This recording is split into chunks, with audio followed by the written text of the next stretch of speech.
from the Crypt. What is up, freaks? Welcome back to Tales from the Crypt. It's your boy Marty Bent. We're here on a Wednesday morning, another coffee podcast in a new studio, not Barstool anymore. We're at dig.com offices in Williamsburg, Brooklyn. Have a really thrown together interview here. Less than 12 hours ago, I think we decided we were going to do this. I'm very excited for this guest. I actually just finished his book. I'm sure all of you have heard of his book because I've talked about it on this podcast before. I'd like to introduce you all to Saifedean Ammous. Saif, welcome to the podcast. Thank you so much for having me, Marty. It's a pleasure to be here. It's pleasure is all mine. I mean, when I saw you at BitDevs last night, I was not expecting you to say, hey, let's record at 9 a.m. in the morning. Yeah, we'd been talking about this for a while, and I remember we said, well, I was going to do it when I came to New York, but then here I was in New York, and you were in front of me, and we'd forgotten to arrange it, so might as well just go and do it. We said we'd do it, so we should do it. I'm a huge spontaneity guy, so I love that. I love that we're here now, but let's jump into it. You only have 40 minutes. You've been on your book tour, the Bitcoin Standard. How's the tour been so far? It's been great. I've had a good time. I've done, I think, 6-7 cities so far. New York was yesterday. Today I'm flying to Charlotte in North Carolina. It's been great. I've met a lot of very interesting people and met and gotten to know a lot of cool Bitcoiners, so I can't complain. Yeah, so let's jump in to the Bitcoin Standard. What I really want to focus on today is my whole sort of I think that people should learn the history of money. I feel like too many people don't know what money is to begin with. Mm-hmm. And once you figure it out, it's really like, holy shit, what the hell have we been doing the last 100 years? So let's jump into the history of money and sort of how currencies have been debased. I think my favorite example in the book that you used was West Africa when they used the beads, and then the Europeans came over and were like, holy crap, this is their currency. Let's just make a bunch and bring it back and inflate their currency. Yep. So that's an example of money that was sound that became unsound over time, correct? And sort of what happened there? Yeah, so the story is that glass making technology was pretty rare in Africa at that time. And so glass beads were very rare. It was very hard to come by these. Nobody's quite clear where they came from. Some suggest they were made in Egypt. Some suggest that it was Phoenician traders who used to bring them along. But what we know is that about 500 years or so ago, in West Africa, these little glass beads were used as money. And the reason they were money is the same reason that anything has ever been chosen as money, is that there's a mechanism to make it scarce. It's hard for people to inflate the supply easily.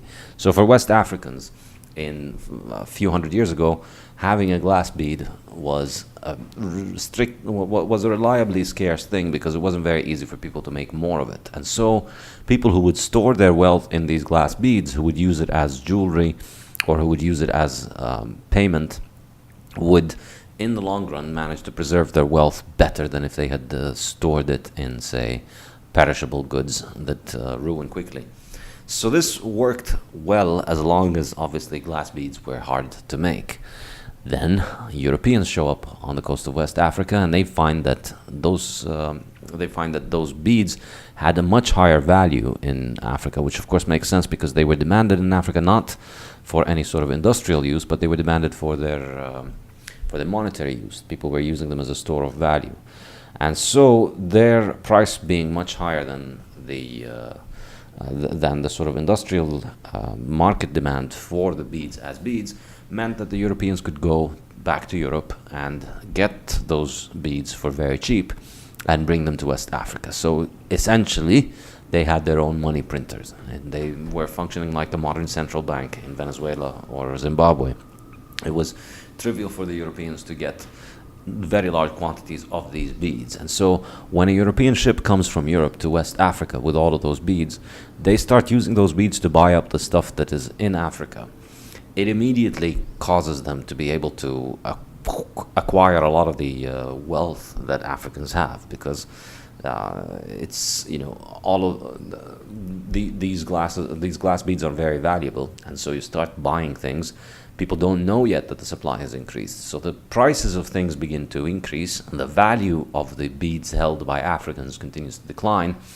And over time, Europeans were able to buy more and more and more of the wealth of Africans, till it got to a point where It it led to them buying slaves with those beads to the point where they came to be known as the slave beads, and that's their name in many places in West Africa until today.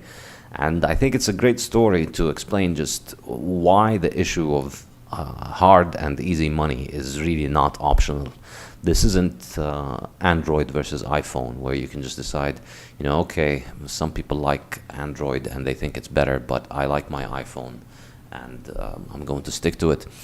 You can do that with formats, or with computer programming languages or platforms or whatever.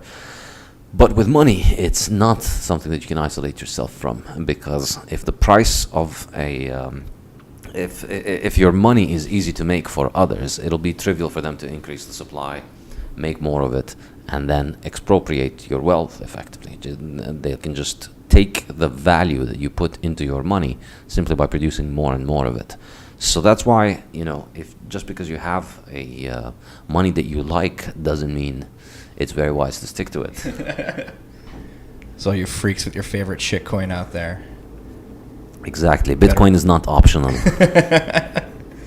So let's jump into that. Like, why do you believe that Bitcoin is the best money that we've ever found? You do believe that, correct? That Bitcoin is... I think so. I mean, so far, yeah, it promises to be the best money that we've ever invented. It's still only been 9 years. I'd like to wait another couple of 100 years before passing this judgment definitively, but it looks promising so far. And the reason I think it's promising is because, for me, if you look at the history of money, there was a period up until, say, maybe a couple of 100 years ago, about 150 years ago.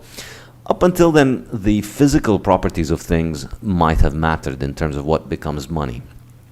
Gold being not rusting, and silver being hard to rust and corrode compared to other metals.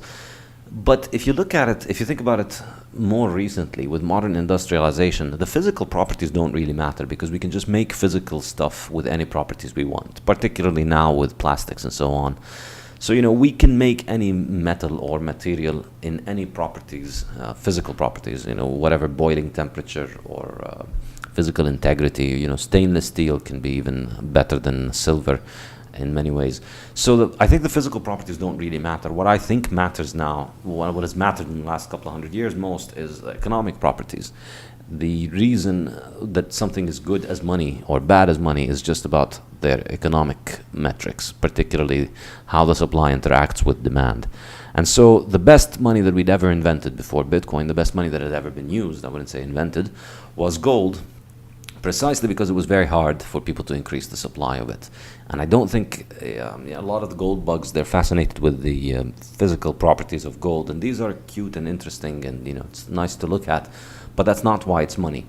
The reason it's money is that of what I call the stock to flow ratio in my book, the ratio of the existing stockpiles to the new production.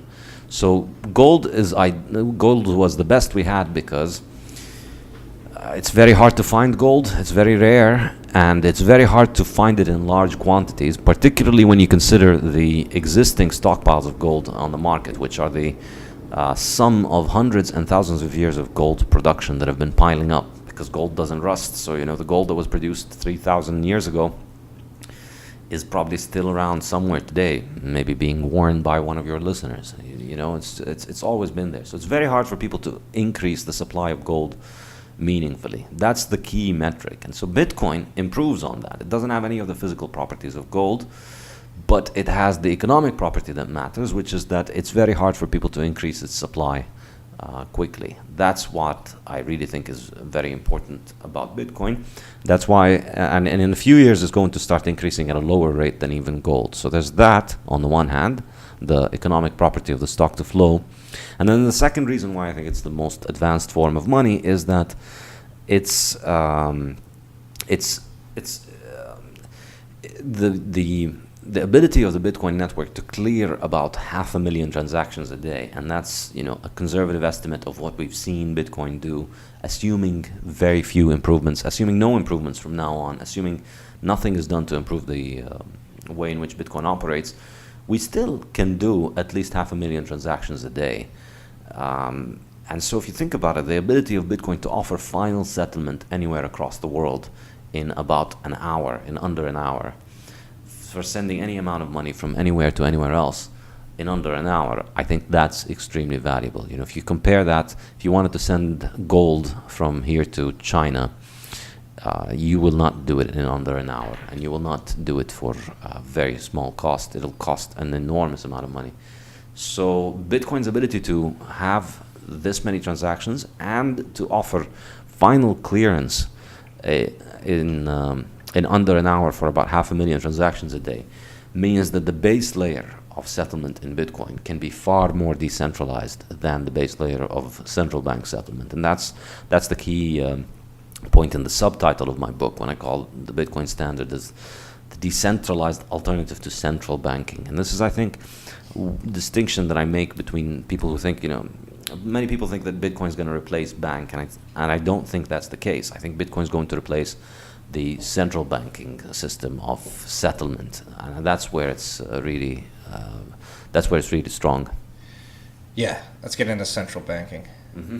That's something that completely disenchanted me from finance. So I worked at a hedge fund and futures fund specifically. All you freaks know that I've said that too many times, but had to deal with currency markets, and part of my job was to write commentaries and basically describe how the fund performed against market movements. And a lot of that research was following central banks, their announcements, and they were constantly setting targets, never hitting them, saying that QE was going to provide some benefits on the back end that never came to fruition. And it seems like they're just sort of going at a whim, throwing shit at the wall and seeing what sticks. They really don't have any idea what they're doing, I would say. How did it get this bad? I mean, it's a 105-year problem now, or the U.S. central bank was started. U.S. central bank was started. What? Federal Reserve was 1913. 14. Yeah, 13 was signed the act, and 14 it came into being. Christmas Eve, 1913, or something. Yeah, something like that. How did it get this bad? Well, is John Maynard Keynes a part? Well, there's a lot of blame to go around. Keynes definitely is part of the story. I wouldn't really blame Keynes, and I say this in my book. It's not like he was this genius who came up with these ideas of Keynesian economics. There's nothing new or interesting or intelligent about this garbage economics that they teach at universities. It's the oldest trick in the book of every kleptocratic government in human history. It's just how to rob the peasants to enrich the kings. So Keynes really didn't invent anything new. He just it's not like he shaped the course of policy in the 1930s or that he changed the way the governments functioned. If you look at the history, the U.S. was already doing Keynesian economics back from the days of Hoover. And FDR came and increased the kind of Keynesianism that they were doing. And this idea that Keynes's work is what changed course is complete fiction, along with the many other fictions that they teach in econ textbooks.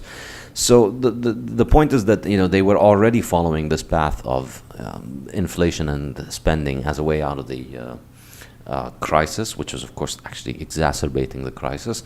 But Keynes came and provided, if you want to call it intellectual justification, although I think this term intellectual in Keynes is a huge stretch, but if that's what people call intellectual these days, then yeah. So he provided the sort of big worded justification for the kind of simpletons who want to believe this garbage. But I think the roots of the problem just go back to the early 20th century, and it was a time in which what Hayek calls the fatal conceit began to dominate, particularly in U.S. politics. The progressive movement was their view of how an economy should function was essentially that you have this Brahmin upper class of business leaders and government officials who are all, they go to the same universities and the Ivy League universities in the Northeast, and they're all buddies and intermarried, and they run businesses and politics together. And, this class viewed its role as a leading Sort of like an arbiter for the country, I feel like, or Yeah, an arbiter, and also sort of like the upper caste that will lead not just the country, for the whole world. I mean, it was just the idea that, if you think about the foundations that these people started in DC to influence public policy, if you think about the attempts to spread democracy all over the world and building the League of Nations and then later the United Nations, I mean, it was all part of this drive towards progressive world government, having the world being run by New England progressives who know what's best for everybody. And so that includes everything from the American Medical Association deciding what kind of treatments are legal and what kind of treatments are illegal. It includes everything from the central bank deciding how much money needs to be in the economy rather than it being an emergent process that emerges freely on the market. And the entirety of U.S. politics and later European politics started to head in that more statist direction, and central banking is no exception. Yeah, and what it's sort of led to is this culture of conspicuous consumption. And another favorite part of your book is when you sort of tie fiat currencies and the runaway balance sheet of these central banks to the sort of ills that we're seeing in society. Like right now we have opioid crisis in the country. Gap between the rich and the poor is the biggest it's ever been. Or not the biggest it's ever been, but it's pretty big right now. Heart disease, all-time highs. People are buying plastic shit at dollar stores. Like there's a ton of waste out there. And you would attribute this to the fiat currencies, correct? Yeah, I think there's definitely a connection.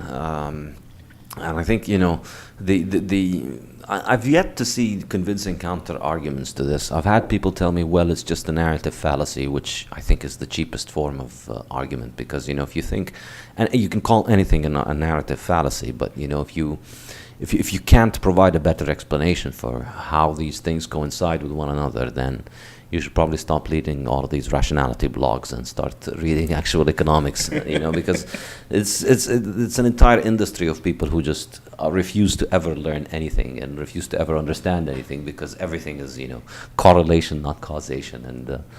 And you can always just keep picking holes in things, but the point of education, the point of thinking, and the point of reasoning is to try to understand things and not try to find the best explanation that can explain things. And in my opinion, I think it's, the economic mechanism is inarguable in the same way that you would look at any sort of price controls. If there's a price control today where the government says, you can't sell apples for more than 10 cents a pound, any economist worth his salt will tell you that will cause shortages in apples. It's just what we know. We've seen it happen in many places, and we know the effect of it. So what would be the impact of manipulation of the interest rate? We can think of we can't think of it. It is the interest rate is the price of money. It's the price that you pay to borrow, and it's the price that you receive if you lend.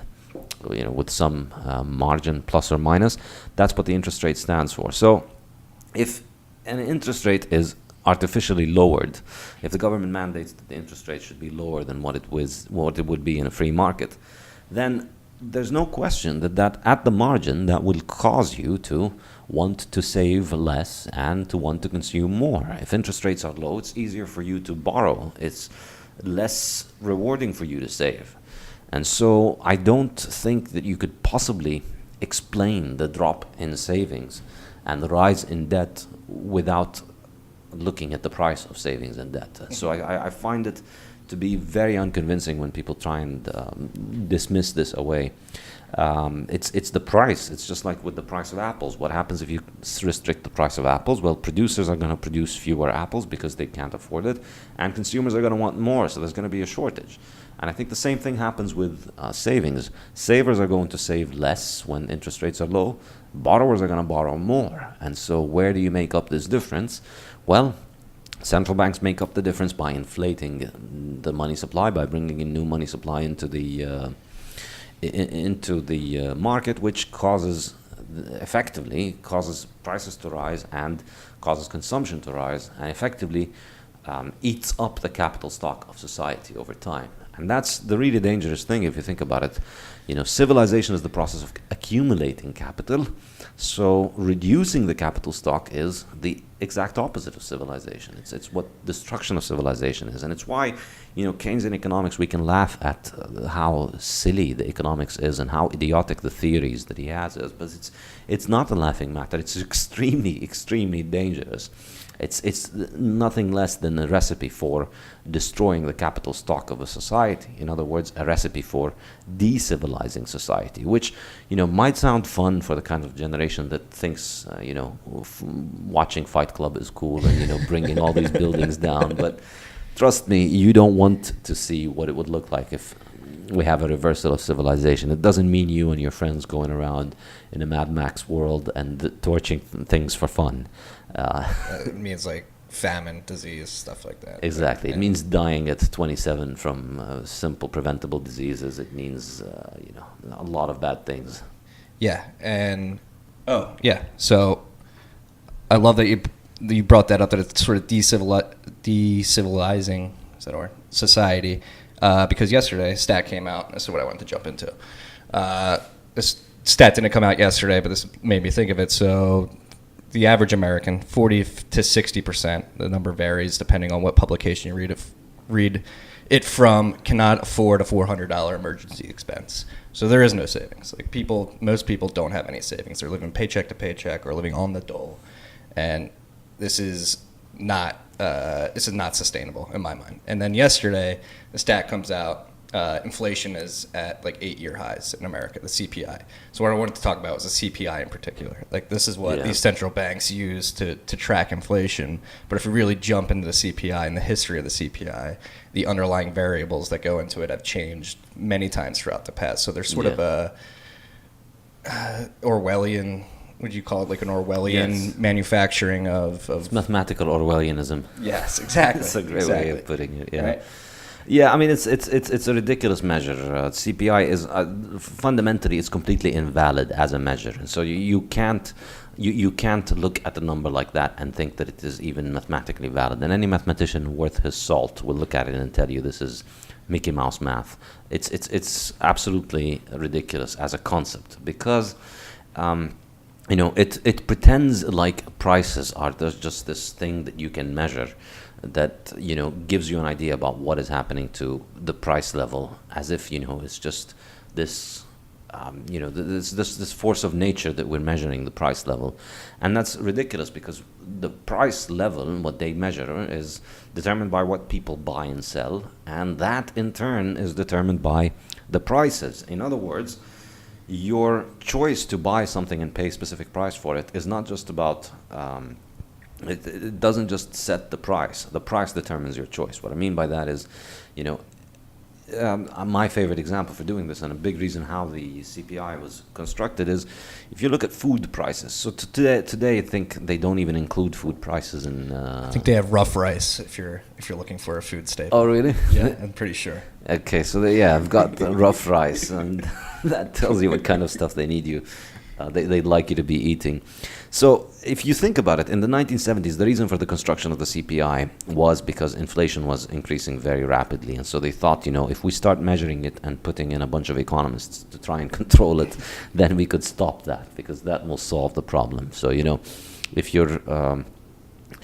It's like trying to think that your alcoholism will be solved if you just had a better if you drink white wine instead of red wine or something. Yeah, or if you just get newer glasses or something like that. So if you look at it, in the 70s the prices of everything were going up, and it wasn't because of some outside forces. It was because the government was engaging in massive inflation, particularly after 1971, when the money supply was decoupled from any sort of redeemability to gold. So the price of everything was going up, not because things were becoming more expensive or food was more scarce, just because money was becoming more abundant, money was becoming easier. So the price of everything rises. So, if you think about what you could eat in 1970, if you look at the price of a steak in 1970, you'd see that you could probably buy a whole steak for maybe $5 around that time, which is the same steak you'd get today for about $50 in a restaurant. So, You would think, well, prices have gone up about tenfold. The CPI would show you that prices have gone up much less than that because it's only gone up by, say, about on average something like 2% per year, 3%.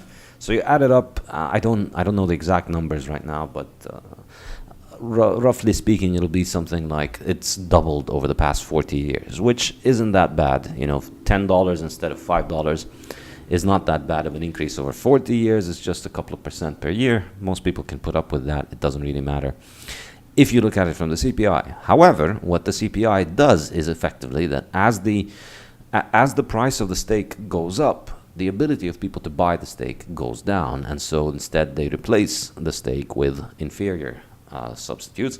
So instead of eating a fine ribeye, you start eating burgers made out of, the cheaper cuts. I love burgers. There's nothing wrong with them, but the price of a burger is usually cheaper. So if you move from eating the $5 steak to eating a $5 burger because the steak is now worth $20 or $10, the CPI doesn't capture that. The CPI shows that the prices are constant. You used to have your lunch for $5, and you're still having a lunch for $5. But, moving to burgers is not a problem. But the next step, which is, after the late 70s, which is where the dietary guidelines come in, the dietary guidelines were formulated with an economic perspective. The idea was, how do we feed these people at the lowest cost? How can we provide food for society in a way that is affordable? And the answer, of course, is cheap grains and corn and high fructose corn syrup. Mm-hmm. That's how you can produce what passes for food at a low cost. And the correlation of the addition to the food guidelines and the rise in heart disease is pretty stark. You'd have to be a government-paid nutrition scientist to not notice it, and they're the only people who don't notice this. And other than that, you'd have to really, really, really use very powerful rationalization mechanisms to try to wish this away. It's astonishing how the rise in disease, heart disease, obesity, diabetes, and all of those things coincided perfectly with the beginning of people being scared away from eating animal fat and moving towards eating industrial sludge that they were told is food instead. And you see, the movement towards this industrial sludge is because as industry is advancing, as technology is advancing, it's becoming cheaper and cheaper to produce things that are industrial. So if you don't care about nutrients in the food, if you just care about including drugs like sugar in the food, then it's a great way to make cheap food, industrialization. So you can get rid of inflation simply by telling people to stop eating the harmful, terrible ribeye steaks that give them heart attacks, according to your government scientists, and start eating heart-healthy canola oil and soy burgers fried in canola oil, which is, disgusting sludge that you shouldn't feed to your pet if you had a pet, let alone feed to human beings. Canola in particular, it's let's not get into all of that. Well, I think we can jump into this from here. So, this is my big thing is that people have been born into this system, and they're just oh, this is the way the world works. This is what's correct. I was a '90s kid. I grew up eating Fun Dip, where you literally stick you lick a stick, stick into a bag of sugar, and put it in your mouth. That is what I grew up on. Luckily, I've cut sugar out as much as possible. I'm trying to go full carnivore. It's hard. I'm trying to cut out carbs as much as possible.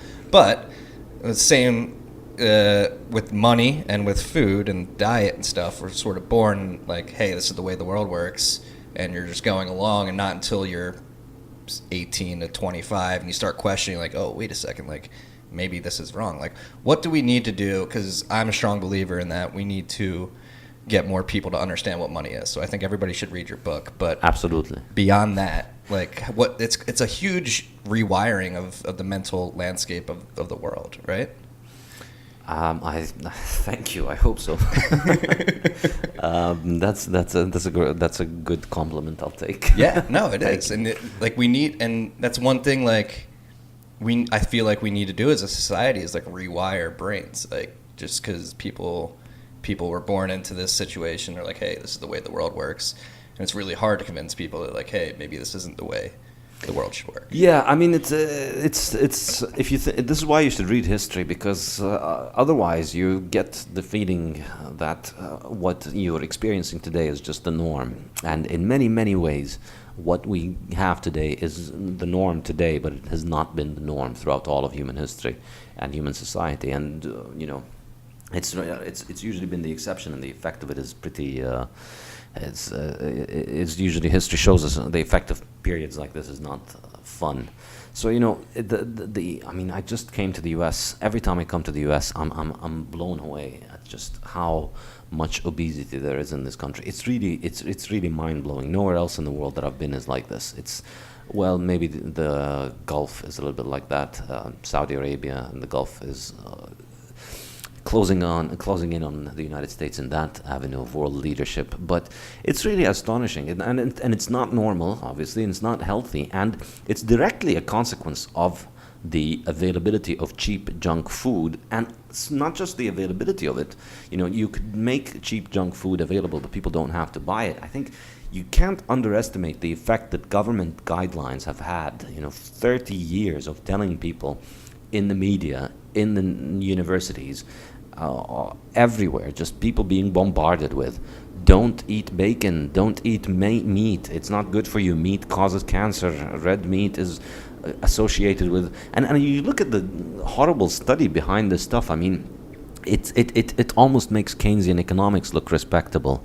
Well, not quite, but I mean, it's really on that level. It's absolutely idiotic. I mean, the Ansel Keys study on which these dietary guidelines were based, I mean, no statistics student in high school could fall for this kind of garbage studies. It's 7 countries and, one chart with 3 outliers, I think, or something like that. It's just complete garbage as methodologically. And, but it had the support of industry behind it. Junk food has much higher margins because you're manufacturing sludge, and then if you can just get the government to approve this as food, then it's very profitable. Meat, on the other hand, has very low margins. So this industrial agriculture behemoth that has taken over the world has thrived on this inflation, has thrived on the idea that people are that government is just trying to make people not realize that their money is losing value by replacing their food with junk, and the result is massive health crisis. Yeah. No. So what's it like in Lebanon? I'm actually I mean, everywhere in the world is catching up to the U.S., unfortunately. I mean, the U.S. is the world leader and everywhere else is catching up. So you see obesity increasing.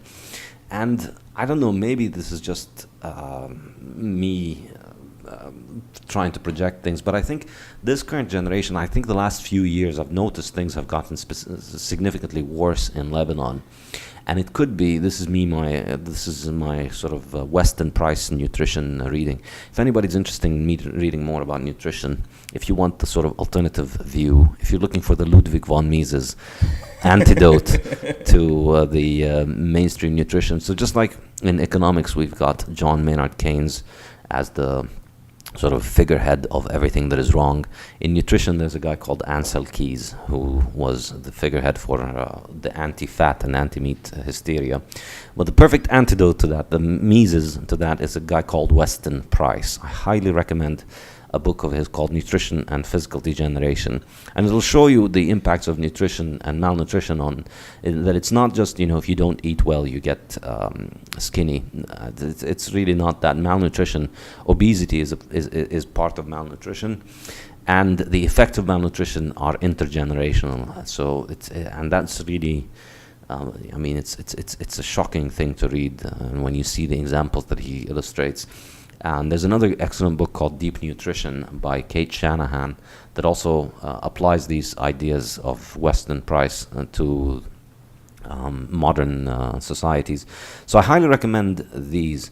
And I think my explanation of what's happening in places like Lebanon is, junk food restaurants came into Lebanon in the early 90s.